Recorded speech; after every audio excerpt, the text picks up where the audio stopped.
Well, I guess my very first real experience with heart disease was my father. I was 23 years old, and my brother showed up at my house one morning at 5 o'clock in the morning, and he told me that our father had passed away the night before. He was very physically active. He got up every morning to spend an hour doing, heart cardio exercises. So he kept his heart very active, and he had just had a checkup about a couple weeks before he passed away. So this was a real shock to us. So that was in 1989. So we went for almost 30 years just thinking that this was kind of a fluke accident, that, he had just had a heart attack.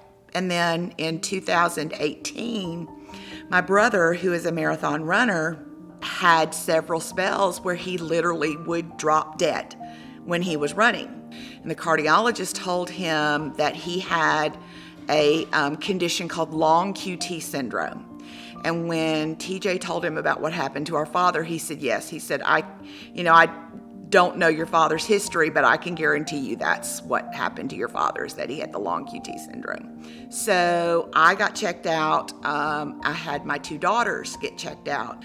Both of their results came back that they didn't have it. My result came back that I didn't have it. So we thought that we were okay. We thought that TJ was just kind of a fluke. And in January of 2020, I got the phone call that no parent wants to get. And that was my son-in-law telling me that my daughter had passed away. And we did not know what had happened to her. She was 11 days short of her 27th birthday.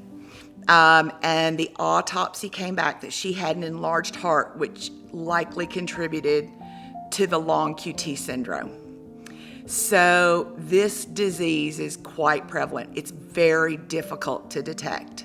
So it's vital that you stay in good health, and it's vital that you stay very, very in touch with your doctors. And anytime you have any concerns about your heart, any concerns about your health, that you advocate for yourself. That's one thing I don't think Kaylee did enough of, was advocate for herself. In response to that, prior to that actually, I had started to walk. It's extremely important to me that I stay active as much as I possibly can, because I have a little granddaughter now who's without her mother, and I cannot leave her without her grandmother.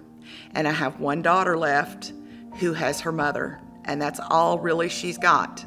So she needs me. So I have to be here, and I have to be healthy for them.